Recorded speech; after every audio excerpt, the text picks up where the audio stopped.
Hello, and welcome to this week's episode of A Mic on the Podium with me, Michael Seal. Before we start, I'd like to tell you that the new series of interviews called Is the Mic Working is now up and running over on patreon.com. Each month, you will get a full-length interview with a prominent figure in the classical music world who chat with me about their experiences working with conductors. You will also get an extra monthly episode giving you exclusive news about the podcast, about my own conducting career, and lots of extra clips of music to enjoy. And this month, there is a bonus article telling you all about the method I use when I mark up a score. Just go to patreon.com/a mic on the podium, and for the price of a glass of wine or a pint of beer, you can subscribe to this new series and lots more. Today, I conduct a conversation with a young American conductor who is rapidly making quite a name for himself both in the US and Europe. Not only has he been Associate Conductor of the Minnesota Orchestra, he has also found time to set up a scholarship initiative in his own name. It's a pleasure to welcome Roderick Cox. Roderick, lovely to talk to you today. Hi, it's good to speak to you as well. You live in Berlin. You've been there all the way through lockdown. What's lockdown been like for you? Well, I have been here mostly. Also, I've spent time in Munich as well. My lockdown occurred when I was I was in mid-flight headed to New York for my New York Philharmonic debut, Right. and saw on the plane that Carnegie Hall were canceling and the Met was canceling, and finally about 4 hours away from JFK, the New York Philharmonic canceled. So I just spent 2 days in New York and tried to and then headed back to Berlin. I just felt it was probably the best I go home versus remain in the U.S. Yeah. Until this down. What a shame that you were going to such a prestigious concert and it got. I was halfway down the motorway driving to London to go and work with the BBC Concert Orchestra when my lockdown started, I suppose. Almost the same, though a little bit more on terra firma. And have you been studying scores, or have you been like me? I've sort of been bereft of all of that. I've just sort of stopped learning music for a while. No, I have been studying scores, and it has it it has gone through many different phases, I must say. Mm. When I first got back to Berlin, I was still under the impression that this would be a couple week thing, matter, and Mm. we kept hearing stay inside until we can flatten the curve, and so I think for most people we felt or thought that okay, this let's just do this for 2 weeks and then we'll be back to work. So really, a number of my concerts were still not canceled in May, and I was supposed to go to LA Philharmonic in July, and so I was studying for these things, and then when the cancellations were coming in, I would just have my moment of despair or so, and then continue to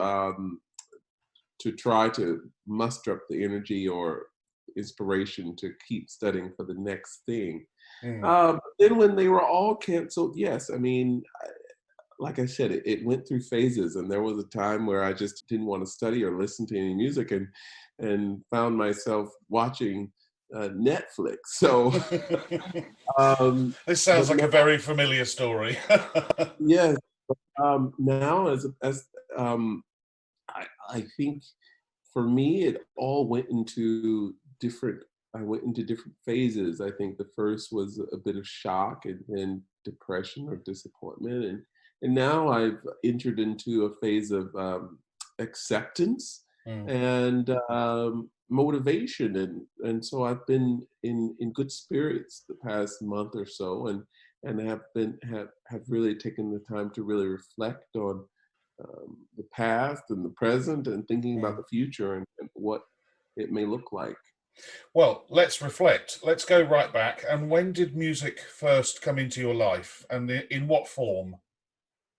Well, it feels like it's been in my life um, all my life since I was born, but not in the form of classical music. Mm. My mom was a singer, and she grew up in the church, and had a female vocal group, and sang in the choir and on the praise team. So very much in sort of the gospel realm. That was music just always playing in the house, on the way to school, in the morning. She would often, instead of an alarm clock, it was often music that she would turn on to wake my brother and I up. And I still remember, Saturday mornings, I would be so annoyed because this would be playing around the house. And so that is where I first witnessed the power of music. I would always go and sit in the choir rehearsals on a Friday night, and at the performances, or I say the when my mom would sing, I was her, I think her toughest critic, but also perhaps her biggest cheerleader.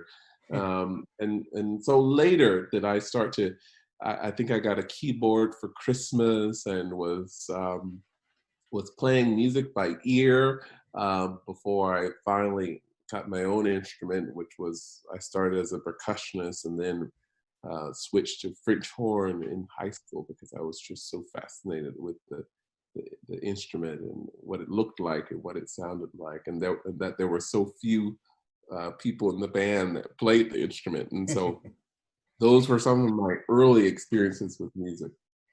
Well, I think somebody I know who was a horn player at the Halle Orchestra in Manchester, who now is a presenter and educator. He said to me that his first experience of music was going to a concert that his brother was playing in, and he hated the whole thing. But it was the shape of the instrument of the French horn at the back of the orchestra. He said to his mum and dad, hated the whole evening, but please can I learn the French horn?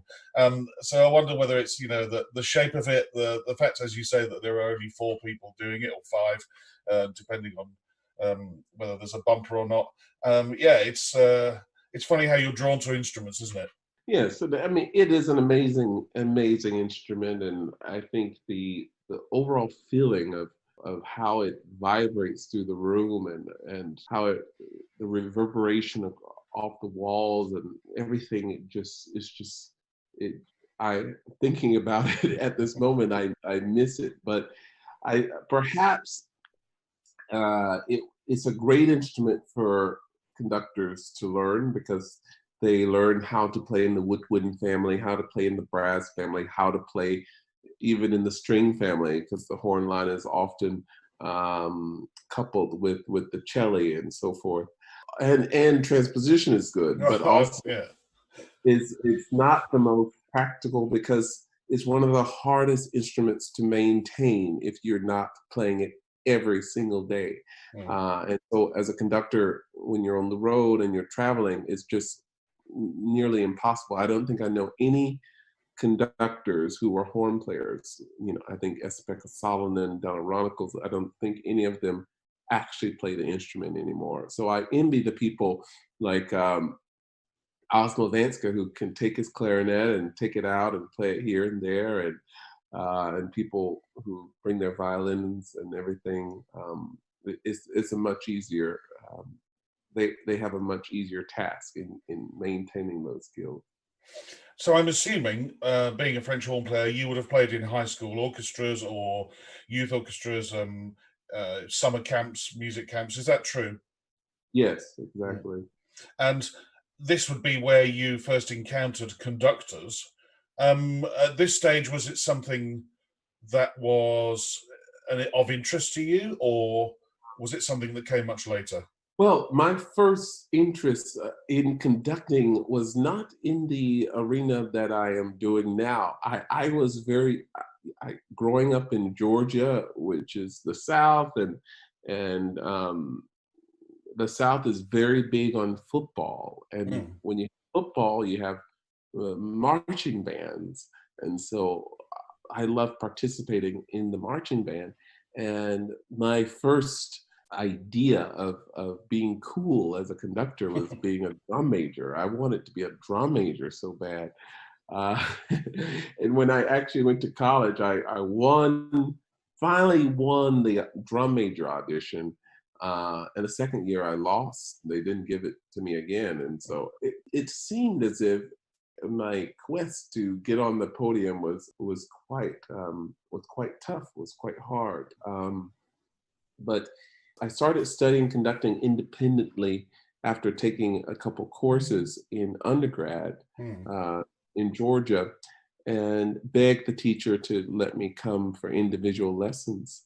And when I was deciding to get my master's degree, I was trying to decide if I want a master's in music education or conducting. And I realized that if I got a master's in music education, I would spend most of my time doing research and writing papers versus actually being in an ensemble and working and performing.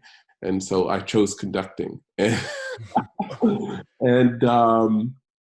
and so still I didn't think I didn't know anything or really know anything about conducting professional orchestras, or that wasn't an ambition of mine until I took an orchestral conducting course with Victor Yampolsky, the orchestral conducting teacher at Northwestern, who then told me, he said, I think you should be conducting orchestras.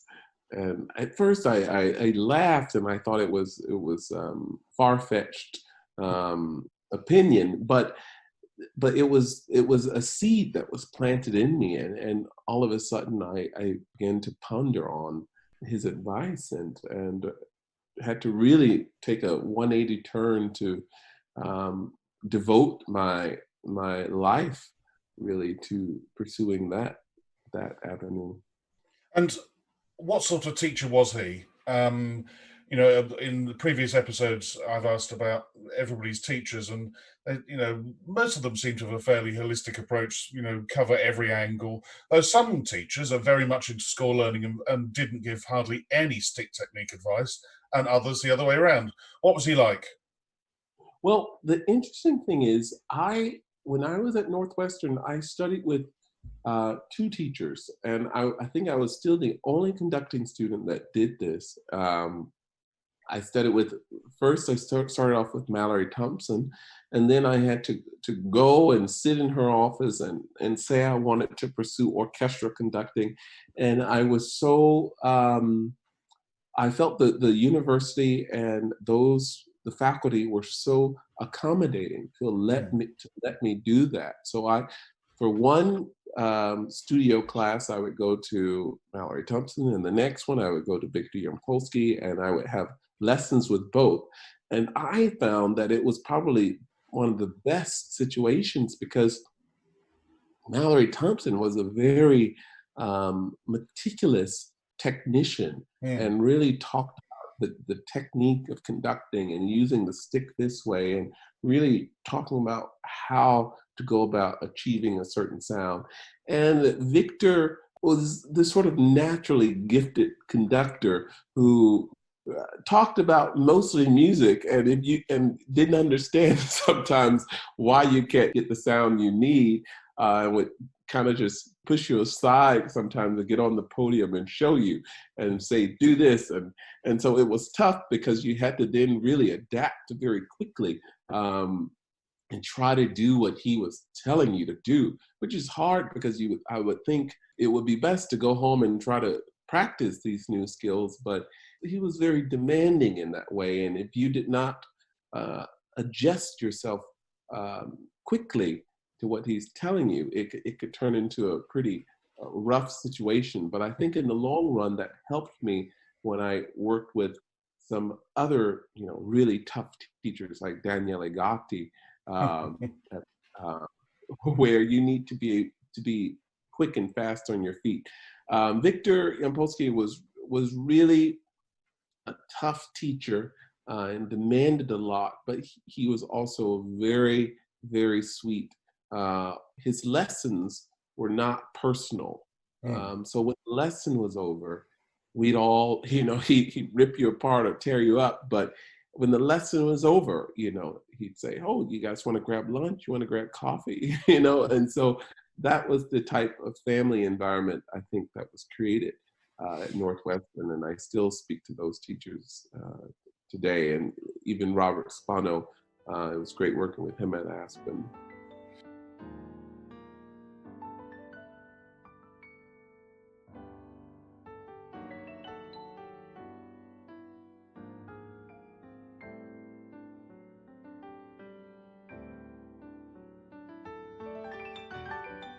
So you said you met Robert Spano at Aspen, and you got a prize there, didn't you?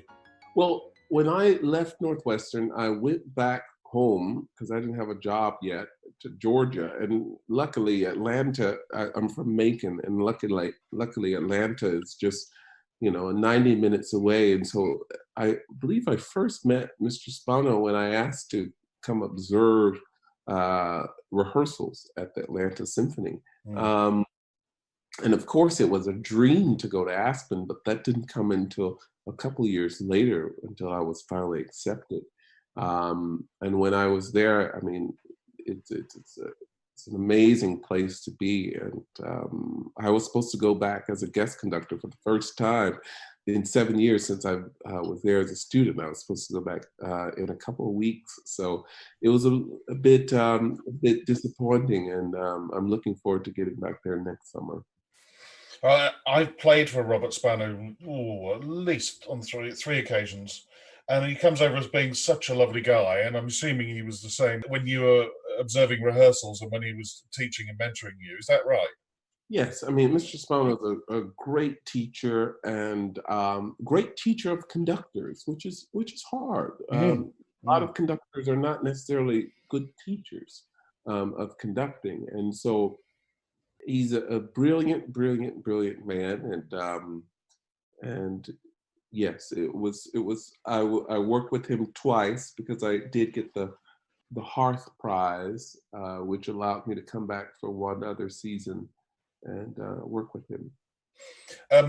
You just mentioned Daniele Gatti, and it was the masterclass that you did with the Concertgebouw Orchestra and Daniele Gatti where you first came to my attention, because I loved those masterclasses. There were 2 sets with Daniele Gatti, and there's just been one with Ivan Fischer.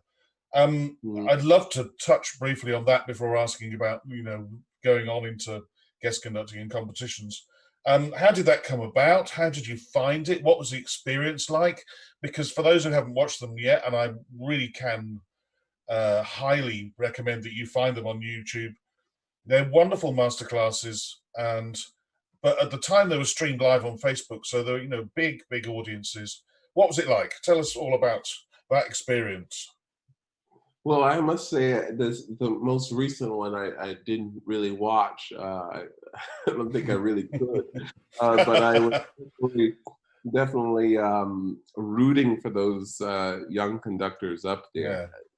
I would say it's an absolutely amazing experience. It's a humbling experience, but it's a wonderful experience for growth and development, and to work at that level, to work, you really have to stretch yourself as a musician and as an artist. And it's sort of like a checkup to let you know where you are and what areas you need to grow in or would like to grow in. Because at that level of working with an orchestra like that and working with a teacher like that, he wants you to, and they want you to dig deeper into the music, find its meaning, find a sincere interpretation that is grounded in your intellectual understanding of the music and how you convey that to the musicians. It was tough, of course, doing that in front of an audience, in front of an orchestra, trying to lead, but also having to follow and receive instruction all at the same time. Conducting master classes are a weird dynamic in that way, because when you're on the podium, yes, you're supposed to be the person of authority in the room or exercising authority, and yet that's chopped down by the teacher, and you're told what you don't know or what you're doing wrong or what you should be doing, and then you have to channel again that authority to try to to lead the orchestra. But Mr. Gatti was very, very giving of his time and his attention, and I learned so much there, and I wish I wish all during Corona I could just go study with him and soak up as much knowledge as I can. It's funny you talking about responding and changing quickly. I remember, it's just popped into my head. I remember the bit when you were conducting the Rite of Spring, and excuse my singing, because I can't remember the rehearsal number. There's the rum bum bum bum bum bum bum bum bum bum bum that section, and you were conducting it in one particular beat pattern very well, and then he stopped you and then gave you probably a 10-minute reasoned answer as to why you shouldn't be conducting it that way, and said, "Can you try and conduct it the other way?" And to your credit, you did it superbly to conduct it the other way round. I've done exactly that thing because I conduct it one way, and then I had to rehearse it for another conductor who conducted it the other way, and I really struggled. So how you did that on 5 minutes notice was wonderful. That's the sort of thing you're talking about, isn't it? Where you're stood there, you're conducting, you do your thing, and then he stands up and says, "No, have you thought about doing it completely the reverse?" What was that like? I mean, you handled it so well. You were so cool about it. Well, I have to say that was a very, very scary moment because something like the Rite of Spring is, I think, something that's also you build up muscle memory for. Yes, you do. Yeah. Because of the mixed meters, the way it sits in your body, it never occurred to me to conduct it the way he instructed me to. And actually, I've studied it. I've studied the piece with several teachers, and they've never ever told me to do it that way. And so, yes, that was a tough moment where I had to really just adjust quickly, and the cameras are on you, and so that's why it's important to going into a masterclass at that level in your studies or in your career. You have to have the chops, the technique and the chops to make those adjustments quickly. And I think that's why a number of the conductors who are chosen to go, actually have a bit more experience maybe at the early part of their careers versus studying in university, because you need to be able to do that.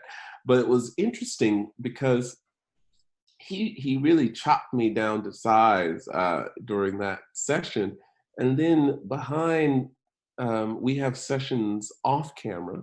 And I was telling him, Mr. Gotti, I really think that, if you look at this and you look at that and the bass drum and then look at how Stravinsky likes to juxtapose the strong beat against the weak beat. And I think at that time I turned to other source materials in the piece and actually convinced him that my way was a legitimate way.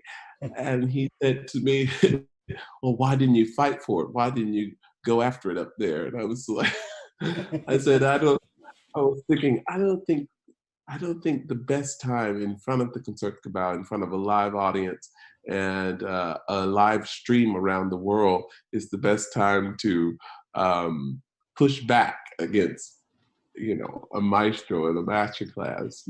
I think is to listen and try to do what they're telling you. Oh, that's wonderful. Wonderful story. I think you've probably alluded to what the answer to my next question, which is, and so going on, which way do you conduct it? The reason why I'm asking the question is, at the time, I was learning the Rite of Spring for the first time. It had just never come around. And that particular spot had given me real mental torture as to which way around to do it. And so I watched what Gatti said, and I do it his way. What do you do now? Well, I haven't done it since then. And I have to look back at the score and look back at the video and see. I think there were a couple things that I perhaps did agree with what he spoke about. But with the main part there at the beginning of the glorification of the chosen one, I think it's too easy to conduct it a 3+2 boom cha ba-da-da, Yeah. with the hand coming down that way. I think in thinking of the music being something that's quite primitive, that's quite grounded, that that jolt from the orchestra should be jarring and should come off of the beat, and that you should be with the timpani. So boom cha ba da da boom cha Yeah. ba, that yada da is a sort of a reaction, and that it's a bit more unstable. But if you're 1, 2, 3 ba da da bum bum bum ba da da, I just think it's too I suppose maybe this is the wrong word, but too comfortable, too pedestrian. And I like the sense um, of, um, of the syncopation off the beat. Well, you've argued the other case perfectly well, and it's now got to a stage where I don't mind which way around anybody conducts it. It's hard enough as it is in the first place. But I wanted to bring it up, and I'm so glad you talked about it with such passion, because that was the place in those 3 days of masterclasses where I thought, hey, this he's really reacted so quickly there and taken on board that criticism. From there, how did things progress? Were you already entering competitions? Had you got an agent? Was doing that a positive benefit? Were the benefits there after doing that? No, I had already had those things in place before doing the master class. Yeah, yeah. And so the master class was something that was purely something educational and something I was not going there for any sort of career advancement, but I think it was a great learning and musical rich experience for me. Um, Actually, I did the Malco competition before that, and Malco competition was an interesting thing or point for my career because I had never done a major competition before, and I was I think I'm getting to the age where probably I wouldn't be doing them, but I was very curious about it, and it's something I followed on social media and everything when they would do the streaming for years, and I already had numerous concerts with the Minnesota Orchestra and BBC Symphony and so forth at that same time. Mm. And I actually pushed some of those aside because I wanted to not get to a point in my life or career where I say, what if I really was fascinated by doing one of these things. But in hindsight, if I was to go back and if I could do it all over again, for me, just for me, not for, not saying any other conductor, but for me, I would not have done it. Number one, I didn't need it. Number two, it wouldn't have done anything um,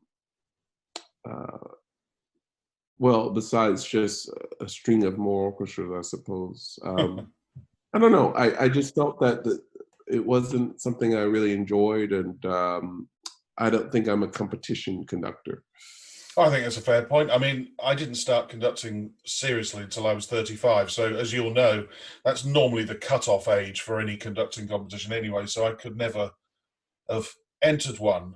Um, I do look back and think, I wonder what it would have been like. But I think, like you, I wouldn't have enjoyed the competitive element in something that, frankly, is not competitive. If you get my drift, conducting and making music shouldn't be about who's the best. Everybody's different.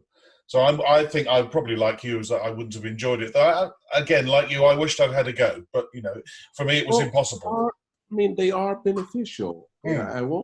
I will not say they're not beneficial. I mean, they really, if you win, they're mostly Yeah. beneficial if you win.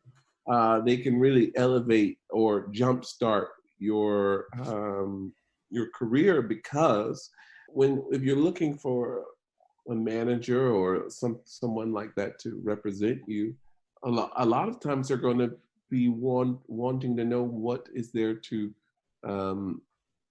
what's there you have to manage so Mm. far? Like, do you have relationships built with orchestras? Um, because to start from scratch with any manager is pretty it's a lot of work and it's pretty tough. And so doing a competition gives you that sort of platform.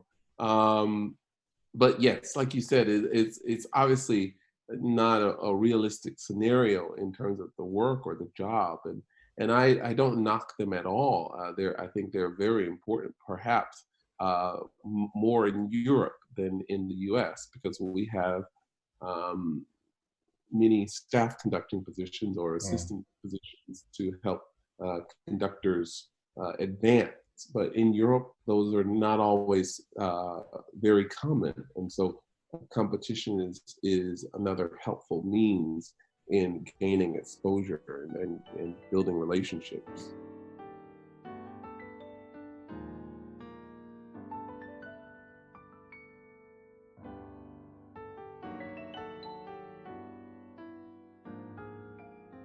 I spent some years as assistant conductor and then became associate conductor with the CBSO in Birmingham. You, from 2015, did the same thing, a year as assistant conductor and then associate conductor with the Minnesota Orchestra under Osmo Vanska. Now, I ask this because every orchestra is different. Were you assistant conductor to the orchestra, or were you assistant conductor to Osmo Vanska? Because often that can make a big difference. And what was your relationship like with both the Minnesota Orchestra and with Osmo? Well, I was first and foremost assistant and associate conductor to the orchestra. Yeah. Cosmo is a is a person who is quite independent and is able to work and do a lot of things on his own, and so he didn't necessarily need me around him all the time, Yeah.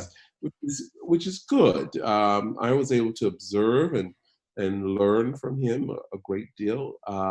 When I went to the Minnesota Orchestra, I think I only liked one or two Sibelius symphonies, and now I think I like all of them, and I'm surprised at that because I still remember before that time I was thinking, I don't get what the big deal is with Sibelius 5. I don't understand why people like that piece. And now I'm dying to do that piece again. I've only done it once, but I think that is how our relationship with music evolves and change. And sometimes a piece comes to you at a certain part or a time in your life where you feel like you have something to say about it. But I was more hands-on with the orchestra, and I got to conduct quite a bit, which is important.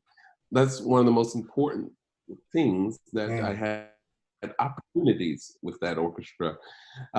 Sometimes it's not just good to have a powerful uh, assistant or associate conductor position with a large orchestra. It's about how that position is carved out Mm. inside that institution. What will you be doing? What will you be conducting? How will you be connecting with the community?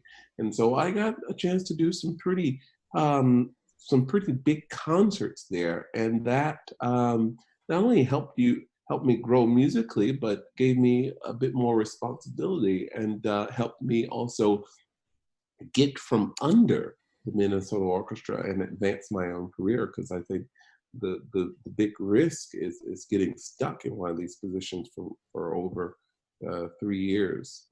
Mm. Well, I mean, I've been stuck in mine for 15 as assistant or associate, but that's basically because I was a player there for 22. So I have a deep loyalty with that orchestra. So I don't mind being stuck there. But I do take your point. I think there are definitely things that Exactly. you take from it what you take from it. And the great thing about assistants or associate jobs is that it's not just about doing your community concerts and doing your big projects. It's observing the music director, it's observing the guest conductors, it's finding out what the bad ones do as well as the good ones. It's also getting in the coffee queue with the players and asking questions and that sort of stuff. Wouldn't you agree? Yes, and Michael, I like to go back to your point. It's also about what are some of your ambitions in the sense of um, I think one of my predecessors at the Minnesota Orchestra, Sarah Hicks, she started off as assistant conductor and really found her niche in that ensemble, and now is principal conductor of Orchestra Live, their whole pop series. And some of my friends who are assistant conductors stay for much longer and actually establish their own separate series in those orchestras and really branch out in different ways. For me, I think, and again with the orchestra you're working with, for me and the Minnesota Orchestra, I think it was the understanding that we want you to stay for 2 or 3 years, and then we want you to go and be independent and do your own thing. And so with that understanding, and that's been great, because then I've been able to travel and start to find my own path. Well, the next thing I was going to mention, you're very good at leading into my next topic, Roderick. The next thing I was going to mention was I've called it on this podcast the hamster wheel of guest conducting, and the reason why I've called it that is that sometimes it's difficult to get off, but actually hamsters do like getting on that wheel, and they love running and doing it. I know we all love guest conducting and flying around and doing weeks there. And looking at your CV, you've been to an awful lot of orchestras. How were those first dates? Did you enjoy that? There's a special sort of frisson about turning up to an orchestra on a Monday morning for the first time. What was it like for you? I have to say, I'm always nervous. Yeah, Michael, I'm always nervous. Going to an orchestra for the first time, and especially before the first rehearsal, I'm always. It's exciting, but it's also a bit nerve-wracking for me. And so I remember Bob Spano, I don't know how much of this is actually true, but he said to me, I'm nervous before every rehearsal. And so some of us just respond a bit differently, but I think it's a wonderful privilege, it's a wonderful honor, but it is a lot of first dates that you're going on. And so unless you really like to date, and I know I have friends who really like to go on dates for during their lives, then it can be great. I like establishing relationships, and so going back is always a better situation, I think. Yes, I agree with you there. Yeah, I'm the same. New orchestra, I'm as nervous as hell the first time. You just put that beat down and you don't know what's going to come at you. Yes, exactly. 2018, you set up the Roderick Cox Music Initiative. I'd love you to tell us what inspired you to start that. How does it work? How does it run? And how's it been going for these 2 years? Well, it stemmed out of my own childhood. When growing up in Macon, Georgia, it never crossed my mind to become a professional musician. And we didn't have much money for lessons, let alone buying an instrument for me to play on. So when it came time for me to go to college, a French horn is not as expensive as a good violin, but it's still expensive for a single parent household. And so a local foundation called the Otis Redding Foundation, named after the late singer who passed away in the 60s, his widow bought me a French horn, no strings attached. All I had to do was send in my grades each semester. And that just really opened up so many avenues and windows for me. I just felt so inspired. And I felt that I wanted to try to, it's not enough to say to young people, oh, you can become a musician, or you can become a professional conductor, and you can do this too. You have to also figure out ways to help other young people who need a helping hand to realize their dreams. And so when I was at the Minnesota Orchestra, I was very privileged to have established some great relationships there, to where we decided to set up this initiative. There was a board of directors and myself, and uh, and I was surprised how wildly successful it has been in just 1 year of raising over $100,000, and and we partnered with two local music programs in the Twin Cities, Walker West Academy and McPhail Music Center. And through those academies or centers, we've selected seven young people, young string players, to help and to give money to help them pursue their dreams. So if it goes to them buying a new bow, to being able to study at a summer camp, those are things we do. And during Corona, I've been able to link with those young musicians via Zoom and just talk to them about, what their journey and how they're coping with coronavirus, and how are they staying inspired, and telling them that the will to practice is also hard for us professional musicians right now. And so whatever feelings you might have, they are valid and understandable. But I also gave them some inspirational news in knowing that even at the very top, some of my great friends who are concert violinists, they're spending this time to work on their vibrato or work on their bow stroke or try out a new violin. And so the foundational things that young people are learning, becoming a great musician is not a destination, but it's a journey. And so also there is a mentorship part of the initiative that I try to engage in. I think that's wonderful. People need to know that musical instruments are not cheap, and just because you come from an underprivileged background, where you may not have, your parents may not have the money at all to help you, they may be able to just about to afford lessons, but definitely cannot buy an instrument. I think that's superb. It's so difficult to do if you cannot afford an instrument, and I think that's wonderful. And to help with mentoring, I applaud you. Hats off and bravo, and long may it continue. Thank you, Michael.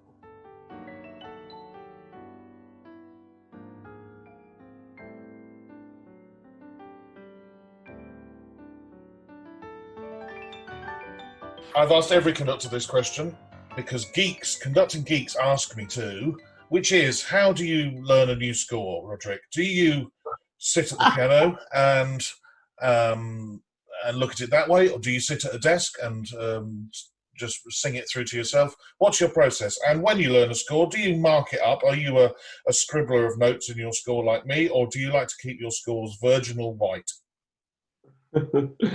Well, obviously that has evolved over time, and I think we've learned our best ways of studying scores in the process through experience and depending on the piece. I think at this point, if I'm cracking open a new score, I try not to mark it for a while, or not to put my own personal opinions on the music too soon. I think I want to take the music in for what it is that I see on the page, and to really read about the composer and the music and do analysis starting from big to small. What's the structure? Where are we going? And then what's the phrase? And then what sort of harmonies are we exploring, or harmonic centers? And how does that shape the transition? And I find that if I start from that, really grounding myself in, I think perhaps the the academic or intellectual side of it. Later, when I can then start to think about atmosphere or color or shape or how I think this should go, or how how much to drive the transition or the coda, or if it should go faster or slower here. It's grounded in I suppose the question of why. Why do you want that sound? Why do you want that color? Why do you want that shape? And to be able to explain that, because I think, okay, the harmony here is ambiguous, and I think we want to stress this dissonance here and so forth. That just really helped focus my emotions, because I believe if you approach our music, classical music, from a purely emotional side, I find that emotions change Mm. all the time, and they change. They're fickle things, and so how your tempo that day may be a little bit different than this day, and you have to wonder. And then you're actually losing time because you're trying to figure out, well, I wanted it this way, but maybe I want it that way. Well, if you can figure out, okay, what you're actually going for, and you have that down, then it makes it a bit easier. So I write a lot in my score. I write a lot of facts. I write a lot of stories sometimes, if there's a story, because that storytelling is important. It's not just about, you need to get to the point to where you can tell the story of the piece, and not just the fact that we're going from the exposition into the pre-core material of the development. Listeners don't care about that. That's No. the way. I'm not a pianist, and unfortunately, and so I have to work on that. But by and large, I don't sit at the piano for a long time and work through a score. I'll work through harmonies and small things like that at the piano, but I have to work visually at the desk in trying to put it as much of it in my head in terms of the big picture. But the time I spend at the piano is really getting a sense of the harmony, and maybe an obscure line here, but I'm not gifted to the point where I can just sit and play through a whole score. I wish I had that skill. Roderick, it is 10 questions time, and therefore I start with, what sound or noise do you love, and what sound or noise do you hate? Oh. That is weird. I love the sound of when Serena Williams hits the tennis ball. I hate a ticking clock when I'm sleeping. If you had 24 hours free, what would you spend it doing? Well, I suppose I would spend it at the beach with friends, and lots of drinks and margaritas and frozen drinks, and a spa day. Who would be a favourite conductor of yesteryear? Carlos Kleiber. You've joined the gang. There's loads of people who say Carlos Kleiber. In fact, a useless fact of today, it's his birthday today. I wonder whether you knew that. Yes, I saw. And again, you can have more than one. And who would be a favourite current conductor? That is so tough, depending on the repertoire and all of that. That's okay. Yannick, Daniele Gatti, Daniel Harding, Fabio Luigi, and Andres Nelson's, of course. What is the hardest work you have ever conducted? The John Adams saxophone concerto. Wow, why? It is a wacky score. It's crazy hard, crazy difficult for the orchestra to play, and there's so many meter changes and such that are really out of the normal rhythm of your body. It was a stressful score, but yeah, it was a stressful score. Have you ever conducted a short ride in a fast machine? I have not. Is that Well, I've conducted it, I think, 36 times. Mhm. Because over here in the UK, it became very popular because the BBC listed it as one of 10 essential pieces you had to listen to. So every orchestra played it. And you would think, having conducted a 5-minute piece 36 times, I'd be able to get anywhere near conducting it from memory. Well, I can't. And it's exactly the same reason. There's many meter changes, but they don't seem to make sense to me in that regard. So I just cannot conduct it from memory. I can conduct it very well, but I can't conduct it from memory. I still find it really hard. Take that and make it 30 minutes. When travelling abroad to conduct, what item could you not leave home without? My Bose headphones. Are they noise cancelling? Yes. I agree with you. I think they're essential travelling items and even essential hotel wearing items at times. Exactly. What is the one thing you would change about being a conductor?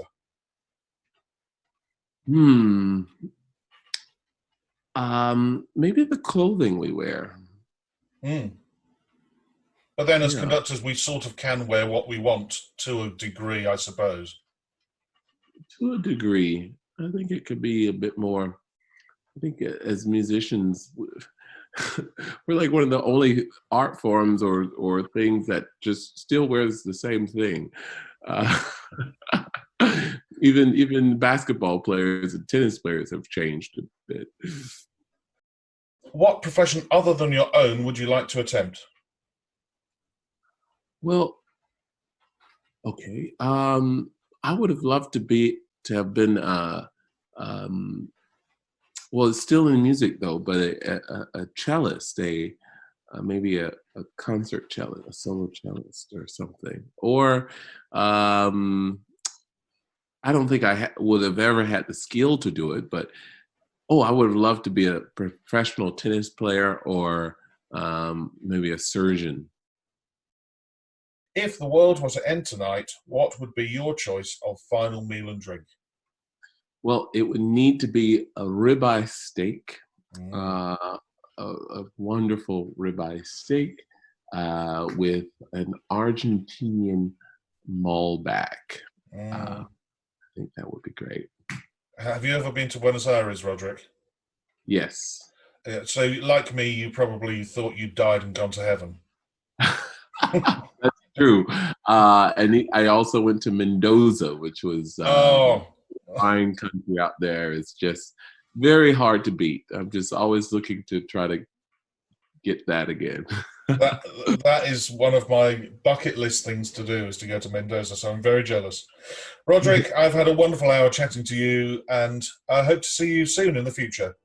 Thank you, Michael. Take care. Stay safe. A Mic on the Podium was devised and produced by Michael Seal, with music by Ben Dawson. Next time, I chat to a conductor who has been principal conductor or music director in the United Kingdom, Sweden and Finland. During my career as an orchestral violinist, I would guess that I probably played more concerts under him than anyone else. Until then, bye bye!